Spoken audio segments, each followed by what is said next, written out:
Youth آپ سمجھ لیجئے ان کے مسائل کچھ اس طرح سے ہوتے ہیں کہ ہم لوگ اپنے کلاس کے اندر یا اپنے کمیونٹی کے اندر فٹ ان نہیں ہو پا رہے، ان کی پرسنالٹی ان کے ساتھ میچ نہیں کر پا رہی.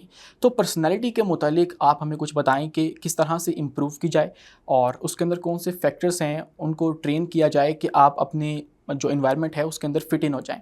جی دیکھیں، یہ جو فٹ ان کا ایشو ہے نا، اس کا علاج یہ ہے کہ آپ اپنی پرسنالٹی کا صحیح طریقے سے انالیسس کریں. میں نے بہت سارے نوجوانوں کے کیس میں دیکھا ہے کہ انہوں نے کبھی یہی نہیں سوچا ہوتا کہ میری پرسنالٹی کس طرح کی ہے، کس ٹائپ کی ہے. میرے اندر لیڈرشپ کی صلاحیت زیادہ ہے، میں اچھا فالوور بن سکتا ہوں، میں اچھا کلیگ بن سکتا ہوں، اچھا دوست بن سکتا ہوں، اچھا ورکر بن سکتا ہوں، یا میں کیا بن سکتا ہوں. اگر ہم نوجوانوں کو یہ سکھا دیں کہ اپنی پرسنالٹی کو صحیح طریقے سے انالائز کرنا سیکھ جائیں. دیکھیں، جب تک وہ آئیڈینٹیفائی نہیں کریں گے کہ وہ پرسنالٹی کی کس ٹائپ کے ہیں، اس وقت تک اپنے بارے میں فیصلہ نہیں کر سکیں گے. تو سب سے پہلا کام جو نوجوانوں کو سکھانے کی ضرورت ہے، اور میں سمجھتا ہوں کہ بڑوں کا جو کام ہے، جو لوگ ان باتوں کو جانتے ہیں، وہ ہیلپ کریں نوجوانوں کی، ان کو بھی سکھائیں اور ان کے انالیسز میں ان کی ہیلپ کریں. مثلا میرے سامنے اگر میرا کوئی اسٹوڈنٹ آتا ہے تو میں اسے مشورہ دیتا ہوں کہ تمہیں پرائیویٹ سیکٹر میں جاب کرنی چاہیے، لیکن یہی مشورہ میں دوسرے کو نہیں دیتا. اس کی پرسنالٹی دیکھ کے، اس کے انٹرسٹ دیکھ کے، اس کی پسند ناپسند دیکھ کے تو مجھے آئیڈیا ہوتا ہے. دیکھیں نا، آپ کو ہو سکتا ہے ٹائی کوٹ جو ہے وہ زیادہ پسند ہو لگانا، اور دوسرا اس میں دقت محسوس کرتا ہو. آپ کو ہو سکتا ہے انگریزی بولنا زیادہ پسند ہو، دوسرا اس میں پریشانی محسوس کرتا ہو. تو بات یہ ہے کہ پرسنالٹی کا جو صحیح انالیسز ہے وہ سب سے پہلی شرط ہے. اس کے بعد جب آپ انالیسز کر لیں تو پھر آپ کی پہلی کوشش یہ ہونی چاہیے کہ آپ کسی ایسے فیلڈ میں جائیں، جاب ہو یا بزنس ہو، کہ جو آپ کی پرسنالٹی سے میچ کرتا ہو. اور یہ کوشش آپ کو جاری رکھنی چاہیے. اگر آپ کو اتفاق سے ایسا انوائرمنٹ نہیں ملا کہ جو آپ کی پرسنالٹی سے میچ کرتا ہو، اور آپ کو مجبوراً وہاں پہ کام کرنا پڑتا ہو، تو آپ کے اندر یہ صلاحیت بھی ہونی چاہیے. اگر آپ ایک اچھے انسان ہیں، اگر آپ سمجھدار انسان ہیں، تو یہ صلاحیت بھی ہونی چاہیے کہ آپ کو اگر کسی آڈ انوائرمنٹ میں کام کرنا پڑے تو آپ وہاں اپنے آپ کو ایڈجسٹ کر سکیں. دیکھیں نا، وہ کون سا انسان ہوا کہ جو کہ جی میری پرسنالٹی میں غصہ بہت ہے، ایک جگہ صبر کرنے کی ہے، خاموش رہنے کی ہے، وہاں پہ آپ نے بات کو پی جانا ہے دوسرے کی. فلیکسیبل ہونا چاہیے. بالکل، آپ کے اندر فلیکسیبلٹی ہونی چاہیے. آپ کے اندر یہ جو الاسٹیسٹی ہے اور یہ جو اڈیپٹیبلٹی ہے، یہ ہونی چاہیے. اچھا، آپ کی پرسنالٹی جس ٹائپ کی ہے اس کے لیے آپ ایفرٹ جاری رکھیں. لیکن اگر آپ کو ایسا انوائرمنٹ نہیں ملا تو اس کا یہ مطلب نہیں ہے کہ آپ ناکام ہو کے بیٹھ جائیں. کامیاب بہرحال آپ نے ہونا ہے. اچھا ڈاکٹر صاحب، جب ہم اپنی پرسنالٹی کو امپروو کرنے جاتے ہیں تو سب سے بڑا مسئلہ یہ آتا ہے کہ ہمیں اپنی ہی شخصیت کے اوپر یا اپنی صلاحیتوں کے اوپر شک ہونے لگ جاتا ہے، جس کو ہم سیلف ڈاؤٹ کا نام دیتے ہیں. ہمیں لگتا ہے کہ بھائی اگر میں اس کام کے اندر ہاتھ ڈالوں گا تو پتہ نہیں یہ میرے سے ہوگا یا نہیں ہوگا، یا اگر میں اس کے اندر ناکام ہو گیا تو پھر کیا ہوگا. تو اس سے کیسے نپٹا جائے اور کیسے اس سیلف ڈاؤٹ کو جو ہے وہ کرش کیا جائے؟ جی دیکھیں نا، سیلف ڈاؤٹ جو ہے، آپ کی جب کلیئرٹی آف مائنڈ نہیں ہوتی تو آپ کو سیلف ڈاؤٹ ہوتا ہے. آپ یہ سمجھتے ہیں کہ پتہ نہیں ایسا ہوگا، پتہ. اچھا دیکھیں، فیوچر کے بارے میں تو آپ کبھی بھی اینٹیسپیٹ نہیں کر سکتے، کریں گے تو وہ غلط بھی ہو سکتا ہے. تو بجائے اس کے کہ فیوچر کے بارے میں آپ کو شورٹی کون دے کہ آپ کامیاب ہوں گے؟ کوئی بھی نہیں دے سکتا. آپ نے اندھیرے میں ہی چلنا ہے. جو فیوچر ہے وہ اندھیرا ہے. آپ کو نہیں پتہ کہ آپ جو کاروبار شروع کرنے لگے ہیں وہ کامیاب ہوگا، ناکام بھی ہو سکتا ہے. بالکل نہیں. لیکن یہیں آپ کی بہادری کام آئے گی. یہیں جو آپ کے اندر جرت والا جو ایک ایلیمنٹ ہے نا، وہ کام آئے گا کہ آپ نے ہمت کر کے ایک راستہ اختیار کر لینا ہے. میں آپ کو میں ایک حدیث شریف سناتا ہوں. میں نے کسی میگزین میں پڑھی. وہ حدیث شریف یہ تھی کہ مومن جو ہے وہ بیسٹ انفارمیشن کے مطابق اپنا فیصلہ کرتا ہے، اپنی پوری کوشش کر کے فیصلہ کرتا ہے. اور اگر اس کا فیصلہ ناکام ہو جائے تو مومن کبھی یہ نہیں کہتا کہ کاش میں ایسا کرتا، کاش میں ویسا کرتا. یعنی کتنا بڑا سبق ہے اس میں کہ آپ بیک ڈیٹ میں جا کے فیصلہ تبدیل نہیں کر سکتے. یہ دو آپشنز ہیں، either you win, either you learn. آپ جا رہے ہیں سڑک پہ، آگے جو ہے وہ دو سڑکیں ہیں، آپ نے اے پہ جانا ہے یا بی پہ جانا ہے. ادھر فیصلہ کر لیں، کسی سے پوچھ بھی لیں، مشورہ بھی کر لیں، بڑوں سے بھی پوچھ لیں، انالیسس بھی اور وہاں رک بھی جائیں تھوڑی دیر کے لیے. لیکن آپ نے راستہ اے اختیار کیا اور بی زیادہ سکسیسفل تھا، تو آپ بیک ڈیٹ میں تو جا کے فیصلہ نہیں کر سکتے. آپ تو اے پہ چل پڑے ہیں. تو بات یہ ہے کہ ایک انسان کی زندگی میں کوئی بیک ڈیٹ کا فیصلہ نہیں ہوتا. اس نے اویلیبل انفارمیشن کے مطابق فیصلہ کرنا ہے اور اس پر پورے یقین اور اعتماد کے ساتھ چل پڑنا ہے. اس کے بعد کامیابی ہو یا ناکامی. اچھا میں نے نا یعنی کچھ دنوں پہلے ایک کورس پڑھایا، اس کورس کا ٹائٹل تھا نالج مینجمنٹ. نالج مینجمنٹ کی میں جو ٹیکسٹ بک پڑھا رہا تھا اس میں میں نے یہ پڑھا کہ آپ کے جو فیلئرز ہوتے ہیں وہ زیادہ ڈیٹا کریٹ کرتے ہیں. فیلئر سے انسان زیادہ سیکھتا ہے، سکسیسز کو تو انسان سیلیبریٹ کرتا ہے. آپ نے کاروبار کیا، آپ کو منافع ہو گیا، سارے کیک لائیں گے، کیک کاٹیں گے، تالیاں بجائیں گے، بس. آپ ناکام جب ہوتے ہیں، ایک خلائی جہاز جب خلا میں نہیں پہنچتا اور سمندر میں گر جاتا ہے نا، تو پھر زیادہ سر جوڑ کے بیٹھتے ہیں کہ ہماری تو اربوں ڈالر کی انویسٹمنٹ تھی اور یہ ڈوب گئی، تو غلطی کہاں کہاں ہوئی ہے. تو ہمیشہ جو انسان کی زندگی میں فیلئرز ہوتے ہیں وہ زیادہ سکھاتے ہیں انسان کو. تو فیلئرز کو آپ جو ہے نا آپ اس طرح سے نہ لیں. دیکھیں آپ کی انویسٹمنٹ تو ڈوبی ہے، لیکن آپ کے پاس جو تجربہ ہے وہ تجربہ اگلی سکسیس میں آپ کے کام آئے گا. ہو سکتا ہے کہ جو آپ کے سکسیزفل لوگ ہیں آپ ان کو بھی پیچھے چھوڑ جائیں اس بالکل. تجربے کی بنا پر. بالکل ایسا. اچھا ڈاکٹر صاحب، ہم نے اپنا سیلف ڈاؤٹ جو ہے اس کو کور کر لیا، لیکن اس کے بعد ہمارے کچھ تجربات ایسے رہتے ہیں جو کہ ہمارے ذہنوں میں بیٹھ جاتے ہیں اور وہ ہمارا جو کانفیڈنس ہے اس کو بحال نہیں ہونے دیتے، اور ہمیں ڈر لگا رہتا ہے کہ یہ جو میں ہوں میرے اندر اتنا کانفیڈنس نہیں ہے کہ میں لیٹس سے کہ پبلک اسپیکنگ ہے اس کے اندر ہمیں بہت سے مسائل آتے ہیں. اس کے بعد آپ نے خود کو کہیں پر پریزنٹ کرنا ہے، اس کے اندر بہت سے مسائل پیش آتے ہیں. تو یہ کانفیڈنس جو ہے اس کو کیسے گیدر کیا جائے اور اس کو دوبارہ سے بحال کیا جائے اگر آپ کے ماضی میں کچھ تجربات جو ہیں وہ نہیں اچھے رہے اور اس کی وجہ سے آپ کا جو کانفیڈنس ہے وہ متاثر ہوا ہے؟ اچھا دیکھیں، یہ ایک عام نفسیاتی مسئلہ ہے کہ آپ نے جب کوشش کی، آپ ناکام ہوئے، تو اس کے بعد آپ نے کہا نہیں یہ کام نہیں کرنے والا، یہ نہیں میرے سے ہونا. اصل بات یہ ہے کہ آپ نے آگے بڑھنے کے لیے یہ کام کرنا ہے. اچھا آپ جتنی دفعہ بھی سوچیں آپ کو یہ اندازہ ہوتا ہے کہ ہے تو یہ ضروری کام، سیکھنا تو مجھے ہے، کرنا بھی ہے. تو میں نے ایک ویڈیو بنا کے اس پہ ڈالی بھی ہے اپنے یوٹیوب چینل پہ. تو اس پہ ڈاکٹر خالد محمود کے نام سے میرا یوٹیوب چینل ہے، اس پہ میں نے ویڈیو بنا کے ڈالی ہے کہ آپ ہپناٹزم سیکھیں. جی. میں جب اسکول میں تھا نا تو میں نے ہپناٹزم کی کتابیں خرید کے میں لاہور آیا تو وہ یہاں سے میں نے کتابیں خریدی فیروز سن سے، اور میں لے گیا. اردو میں کتابیں تھیں، میں نے اپنے دوستوں پہ تجربات کیے. ہپناٹزم میں دوستوں کو وہ کر لیتا تھا ہپناٹائز، اور اپنی مرضی کی انسٹرکشن دینا. اور اچھا اس میں جو سب سے امپورٹنٹ بات ہے نا وہ سیلف ہپناٹزم ہے. اگر آپ سیلف ہپناٹزم سیکھ جاتے ہیں تو آپ اپنے خوف پہ قابو پا سکتے ہیں، اپنے آپ کو امپروو کر سکتے ہیں. میں تو ابھی بھی مجھے کوئی ٹینشن ہو، کوئی سٹریس ہو، مجھے نیند نہ آ رہی ہو، تو میں اپنے آپ کو ہپناٹزم کے لیسن دیتا ہوں جو کہ میں نے بچپن میں سیکھ لیے تھے، اور میں سکون سے سو جاتا ہوں ٹینشن کو سائڈ پہ کر کے. تو تھوڑا سا اس طرح کے. اچھا یہ جو آپ نے کانفیڈنس کی بات کی ہے نا کہ آپ نے پریزنٹیشن دینی ہے، آپ کی کمیونیکیشن سکل کا ایشو ہے، دیکھیں آج کل تو یہ سائنس بن گئی ہے، سکھانے کے بے شمار ذرائع ہیں، آپ اس پر بے شمار کتابیں ہیں، بے شمار ویڈیوز آ گئی ہیں. آج کا جو دور ہے اس میں ایک بندہ یہ کہے کہ میں سیکھ نہیں سکتا، یہ تو ویسے ہی بات جھوٹ ہے. آپ سیکھیں، اپنے بڑوں سے بھی سیکھیں، دوستوں سے ہیلپ لیں، ریہرسل کر. سب سے بڑی بات ریہرسل ہے. اپنے دوستوں کے سامنے بٹھا کے دیں انہیں لیکچر. آپ پریزنٹیشن بنا کے دوستوں سے کہیں بتائیں میں اس کو پریزنٹ کرنے لگا ہوں، میری سلائڈ بھی بتائیں کیسی ہیں، میری بات چیت کیسی ہے. آج کل تو یہ سائنس ہے اور یہ بڑی آسانی سے سیکھی جا سکتی ہے، تھوڑی سی کوشش سے سیکھی جا سکتی ہے. اور اگر آپ کے کوئی تجربات ایسے ہوئے ہیں جو ناکام ہوئے ہیں تو یہ تو آپ کو آگے بڑھانے کے لیے ہیں. ہم کتنی مثالیں پڑھتے ہیں. ہم کہتے ہیں جی محمود غزنوی آئے تھے، 17 دفعہ حملہ کیا تھا. ہم کہتے ہیں جی چونٹی اوپر چڑھ رہی تھی اور اتنی دفعہ اور انہوں نے چونٹی دیکھی. بات یہ ہے کہ یہ ساری باتیں چاہے یہ فکشن ہی ہوں، ٹھیک نہ بھی ہوں، لیکن ہمارے نوجوانوں کو سکھانے کے لیے ہیں کہ جو فیلئر ہے نا وہ مستقل نہیں ہوتا. آپ کوشش کریں، 1 دفعہ کریں، 10 دفعہ کریں، 20 دفعہ کریں، 100 دفعہ کریں.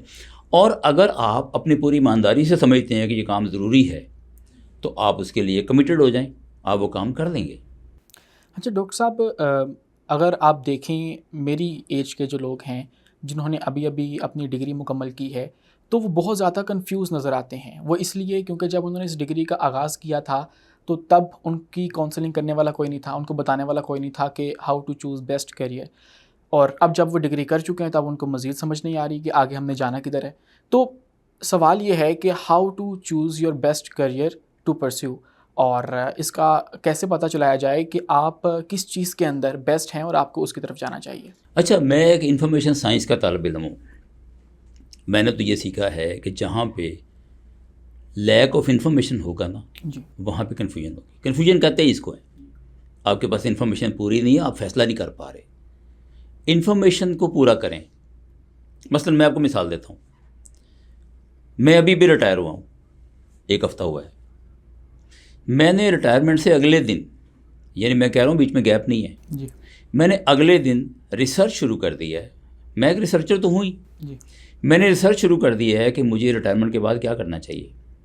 میں انفارمیشن اکٹھی کر رہا ہوں. مجھے نوکری کرنی چاہیے, مجھے کاروبار کرنا چاہیے. اگر میں نوکری کروں تو کس طرح کی کروں, کاروبار کروں تو کس طرح کا کروں, سروس بیسڈ ہونا چاہیے, پروڈکٹ بیسڈ ہونا چاہیے. اور میں نے اس پر ریسرچ شروع کر دی ہے, اور میں کچھ ٹائم لوں گا. ٹائم لینا چاہیے, اپنے آپ کو ٹائم دینا چاہیے.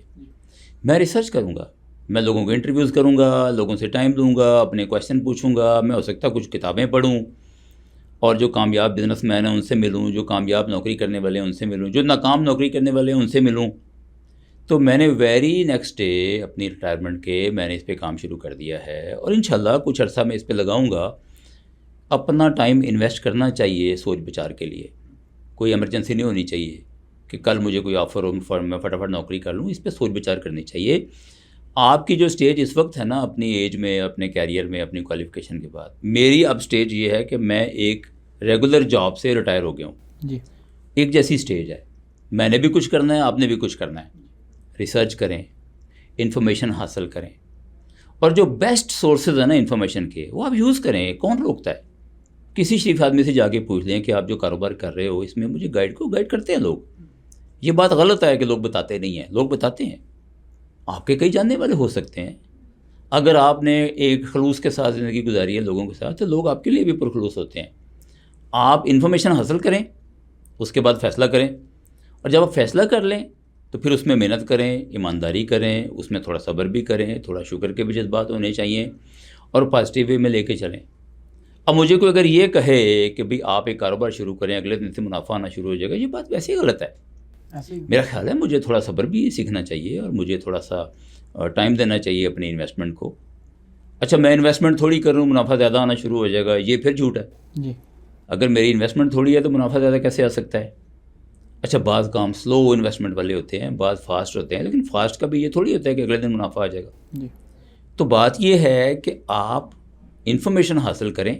میں اس کو سمرائز کر رہا ہوں. جی انفارمیشن پوری حاصل کریں, اور اس کے بعد اللہ کا نام لے کے کسی ایک راستے پہ چل پڑیں. اور اس راستے پہ چلتے ہوئے نا پھر آپ نے جلدی نہیں کرنی. ہمارے نوجوانوں میں ایک جو مسئلہ ہے نا وہ پتہ ہے کیا ہے, وہ کہتے ہیں دور کے ڈھول سہانے. جی کہ آپ کو دور سے لگتا ہے کہ اس میں ساری خیرے ہی خیرے ہیں, ستے خیرانے جی اس کام میں. اور ہم ہمیشہ آپ جب آگے بڑھتے ہیں ڈھونڈتے رہتے ہیں. دیکھیں آپ کے سامنے 10 راستے ہیں نا, جی آپ نے اپنی طرف سے ایک چن لیا. آپ کو کسی نے بتایا تھا کوئی مسئلہ نہیں ہوگا, کوئی پرابلم نہیں ہے, نہ اس میں دھوپ ہے نہ اس میں کانٹے ہیں. ہوتے ہیں کانٹے, دھوپ بھی ہوتی ہے. ہر راستے کے نا کچھ میرٹس اور کچھ ڈی میرٹس ہوتے ہیں, ہر راستے کے. جب آپ کو تھوڑی تنگی ہوئی تو آپ نے کہا او ہو دوسرا راستہ شاید بہتر تھا. نہیں, اس راستے میں بھی تنگیاں ہوں گی, لیکن ان کی نیچر ڈفرینٹ ہوگی. تو آپ نے جب راستہ چوز کیا ہے تو تھوڑا اس کو ٹائم دیں, تھوڑا اس کو موقع دیں. آپ اس پہ چلیں, اور چلنے کے بعد کچھ ٹائم دینے کے بعد آپ سکسیزفل ہونا شروع ہو جاتے ہیں. یہ جلدی جلدی فیصلے کرنا کہ یہ کر کے دیکھا تو میں ناکام ہو گیا, تو آپ تو گھر سے سوچ کے چلے ہیں کہ میں نے ناکام ہونا ہے. یہ نہیں کرنا. کمٹمنٹ آپ کی ایسی ہو کہ آپ نے, اور صبر آپ کا ایسا ہو کہ آپ کو لگے کہ میں نے کامیاب ہونا ہے, تو پھر آپ کامیاب ہو بھی جاتے ہیں. بالکل ٹھیک ہے.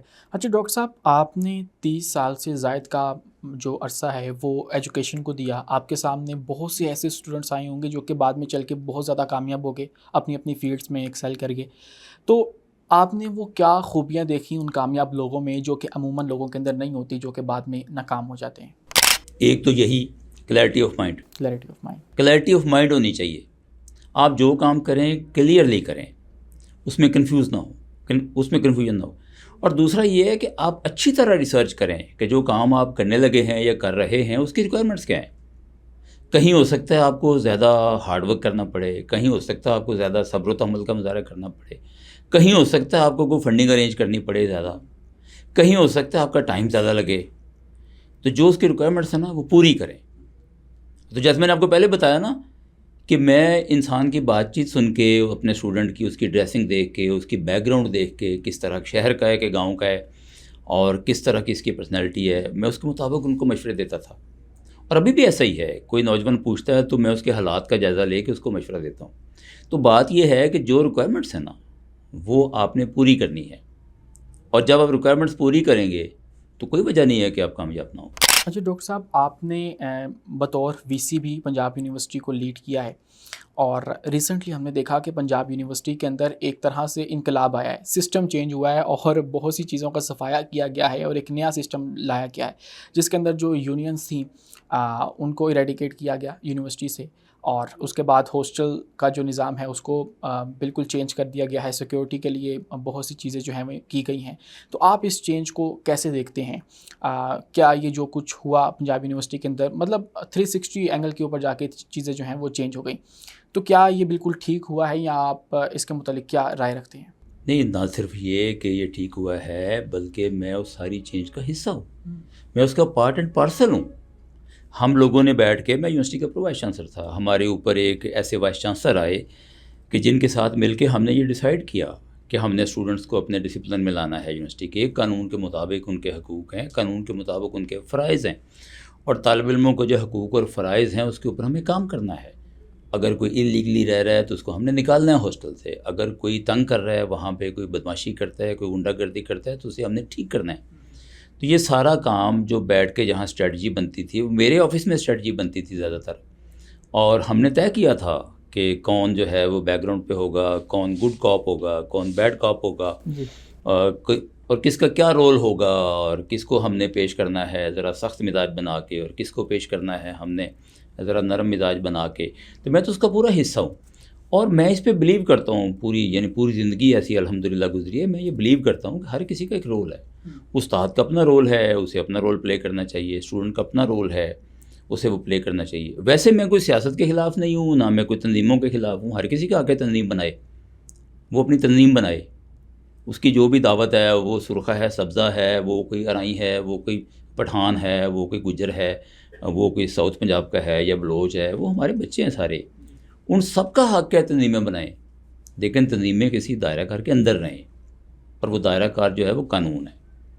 وہ یونیورسٹی کی انتظامیہ بننے کی کوشش نہ کریں، وہ قبضہ گروپ بننے کی کوشش نہ کریں، اپنا کام کریں. یعنی مجھے کوئی اعتراض نہیں ہے کہ کوئی سرخہ ہے تو اپنی دعوت دیتا ہے، لوگوں کو سرخہ بنانا چاہتا ہے بنا دے، پوری یونیورسٹی کو بنا دے. اچھا کوئی اسلامسٹ ہے، پوری یونیورسٹی کو اسلامسٹ بنانا چاہتا ہے تو ہمیں کیا اعتراض ہے؟ جی.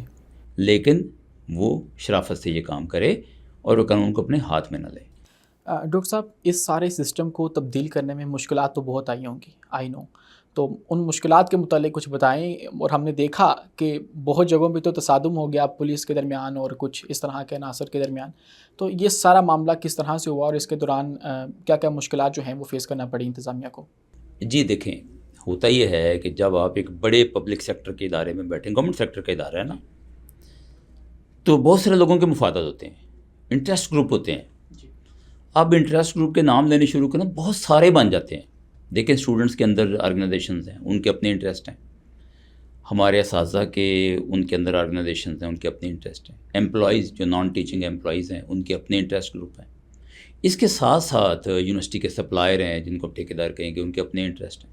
ٹھیکہ لینے والوں کے اپنے انٹرسٹ ہیں. جو وہاں دکانیں ہیں، وہاں پہ ریسٹورنٹس ہیں، ان کے اپنے انٹرسٹ ہیں. اچھا سیاستدانوں کے اپنے انٹرسٹ ہیں، بیوروکریسی کے اپنے انٹرسٹ ہیں. ہر کوئی ایک طرح سے پبلک سیکٹر کی جو آرگنائزیشن ہوتی ہے نا، اس میں اپنے انٹرسٹ کو واچ کر رہا ہوتا ہے. جی. اب جب آپ قانون کی بات کرتے ہیں، آپ انصاف کی بات کرتے ہیں، آپ اصول کی بات کرتے ہیں، تو جس انٹرسٹ گروپ کے مفادات پر زد پڑتی ہے وہ پھر آپ کے مخالف ہو جاتا ہے.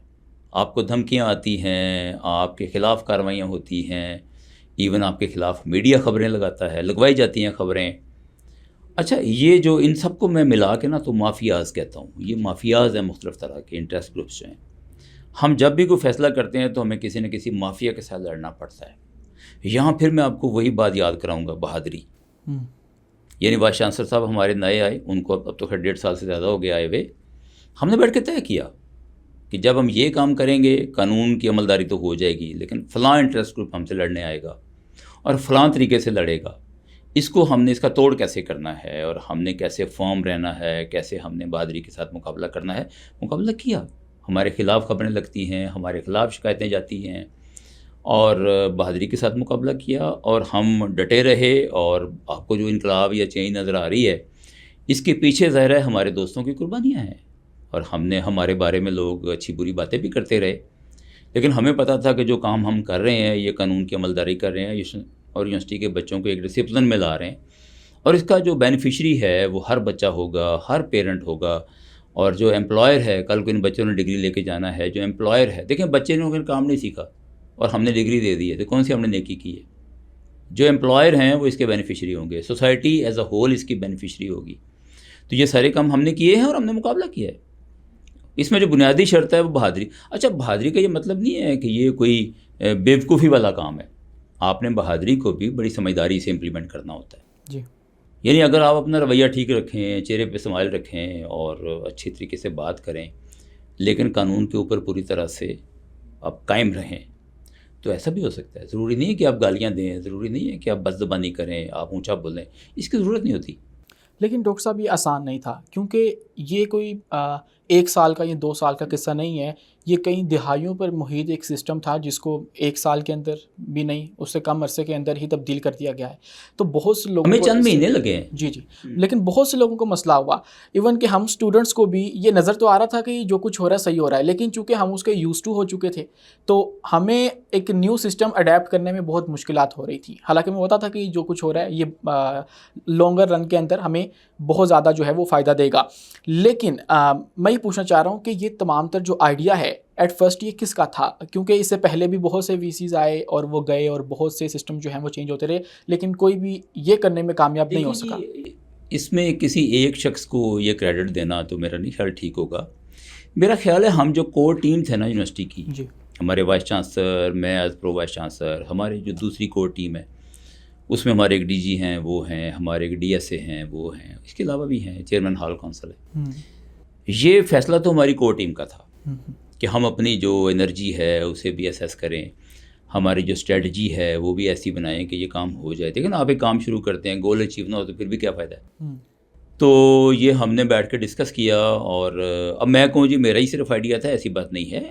ہم لوگ بیٹھتے تھے، بار بار ہم میٹنگ کرتے تھے، اور ہمیں جب یہ پیک پہ تھی یہ مہم، تو ہمیں ڈیلی بیسس پہ بیٹھنا پڑتا تھا، اور بعض کا دن میں 2 سے 3 دفعہ بیٹھنا پڑتا تھا. بعض کا طلبہ تنظیموں سے مذاکرات کرنے پڑتے تھے، بعض کا پولیس والوں کے ساتھ مذاکرات کرنے پڑتے تھے، بعض کا اس میں دوسری کئی ایجنسیز انوالو تھیں. تو الحمدللہ ہم نے بیٹھ کے ایک ایسی اسٹریٹجی بنائی کہ وہ چیز جو ہے وہ کئی سالوں سے ایک مافیا بنی ہوئی تھی، اس کو ہم نے ایریڈیکیٹ کیا، اس کو ختم کیا، اور بڑی کامیابی سے کیا. اچھا ڈاکٹر صاحب، اب تو یہ تو ہو گیا آپ کا یونیورسٹی والا سارا معاملہ، لیکن اگر ہم لوگ بات کریں، آئی نو کہ آپ کی اس کے اوپر ایک کین آئی ہے، آپ اس کے اوپر اپنی رائے رکھتے ہیں، میں نے آپ کو اس کے اوپر بات کرتے ہوئے سنا ہوا ہے. پاکستان کے اندر اس وقت جو ہو رہا ہے، یا پوری دنیا کے اندر ہو رہا ہے، یا پاکستان کے ہمسائے کے اندر، Pakistan has emerged as a key mediator between Iran and امریکہ، اور پاکستان کے رول کو اس وقت پوری دنیا کے اندر سراہا جا رہا ہے. تو آپ اس کو کس طرح سے دیکھتے ہیں؟ اچانک پاکستان کی یہ گڈی کس طرح سے چڑھ گئی ہے، اور پاکستان جو ہے وہ عالمی سطح کے اوپر اتنے چھکے کس طرح سے مارنے میں کامیاب ہوا ہے؟ جی دیکھیں، مجھے سب سے پہلے تو یہ کہنا چاہیے اس کے بارے میں کہ ہمیں اپنے لوگوں پہ اعتماد ہونا چاہیے. یہ جو ہمارے لوگ ہیں نا، اس میں بوائز بھی ہیں، اس میں سیاستدان بھی ہیں، یہ بہت سمجھدار لوگ ہیں.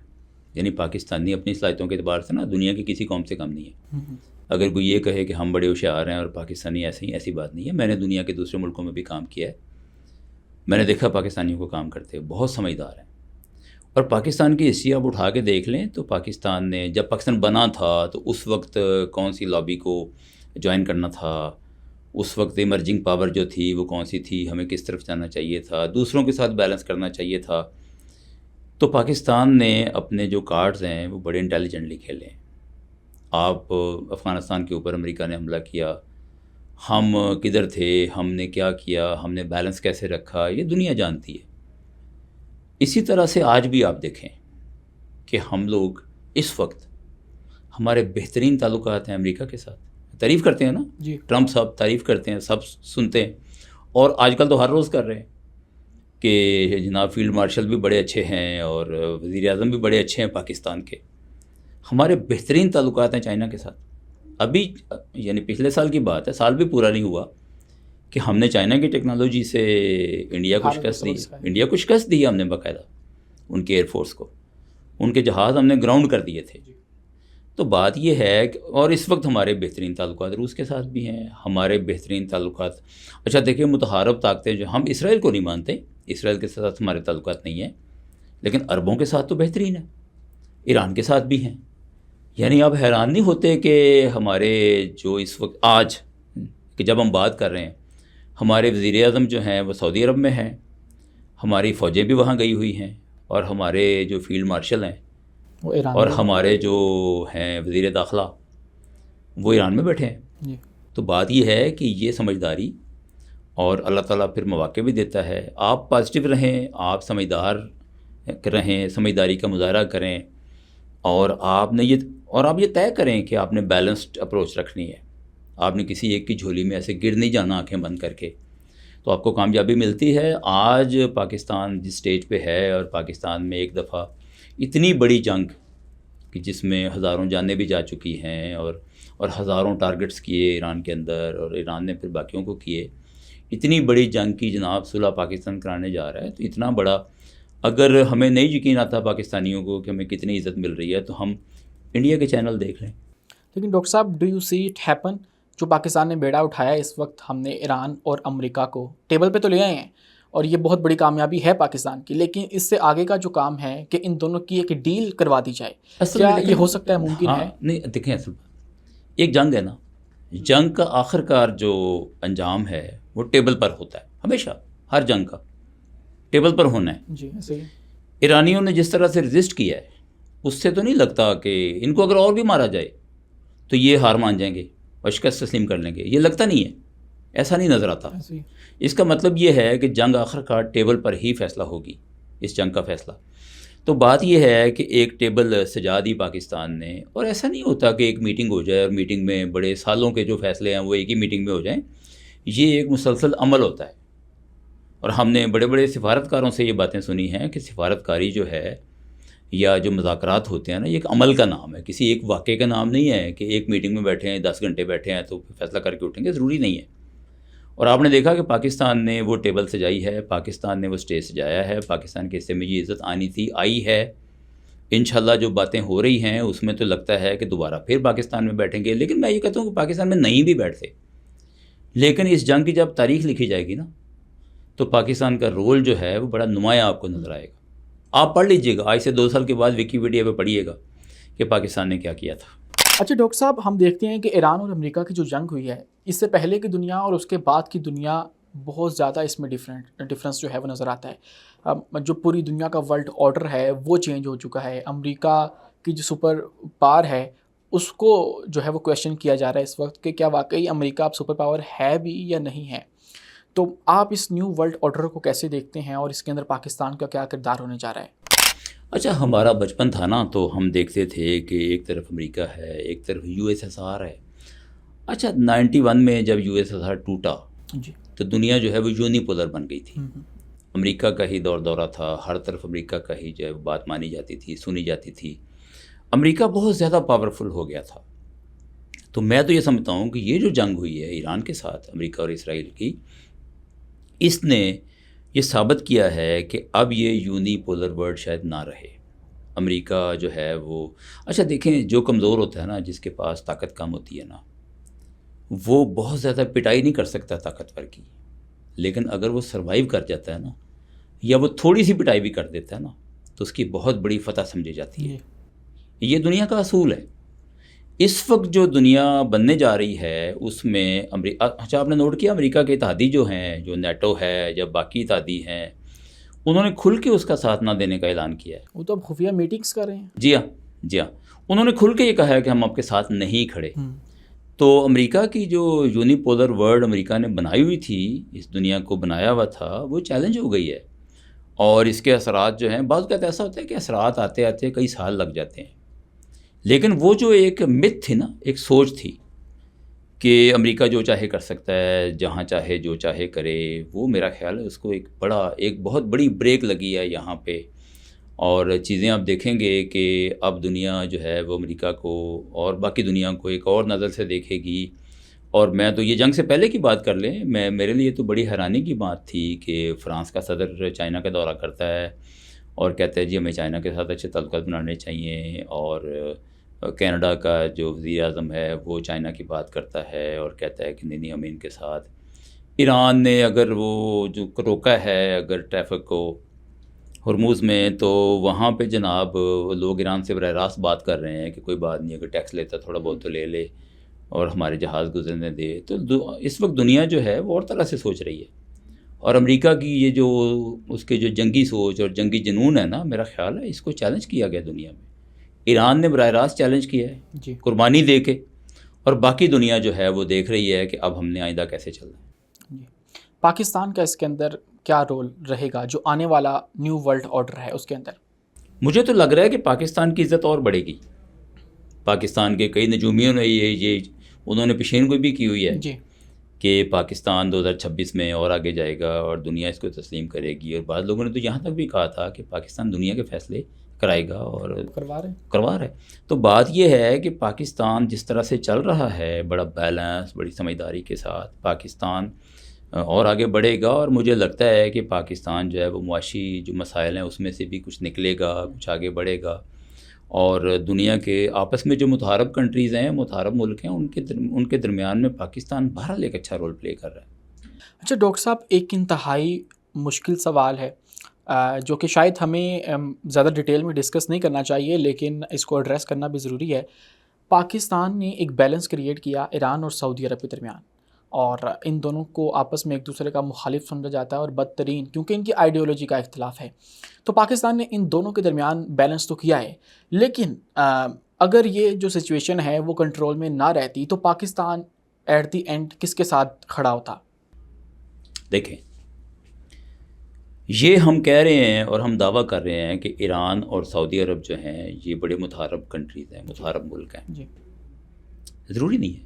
پاکستان اس ریالٹی کو چینج کرنے کے لیے کوشاں ہے، اور آج سے نہیں ہے، کئی سال سے ہے، کہ یہ دو انتہائی متحارب ممالک نہ رہیں۔ ابھی بھی ان دونوں ممالک کے آپس میں رابطے ہیں، اور پاکستان اس میں کی رول پلے کر رہا ہے، اور پاکستان اکیلا نہیں ہے اس کام کو کرنے میں۔ اس کام کو کرنے میں پاکستان اکیلا نہیں ہے، امریکہ اس میں شامل نہیں ہے کہ یہ کہ آپس میں صلح کریں، ہاں جی، لیکن روس اور چائنا اور اس کے علاوہ کئی ممالک جو ہیں وہ شامل ہیں۔ اس وقت یہ جو کوشش ہے نا کہ دونوں آپس میں مل کے سوچیں، دونوں آپس میں کچھ صلح رکھیں، کچھ لو اور دو کی پالیسی رکھیں دونوں ممالک، اس پر کام ہو رہا ہے۔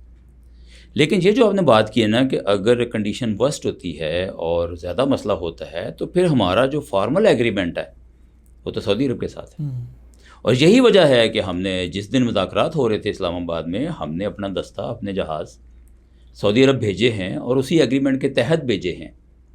یعنی خدا نہ کرے کہ کل کو ہمیں اس جنگ میں کودنا پڑے، لیکن اگر ہم کسی بھی وجہ سے کودتے ہیں تو میرا خیال ہے جس کے ساتھ ہمارا ایگریمنٹ ہے اسی کے ساتھ ہم زیادہ جائیں گے۔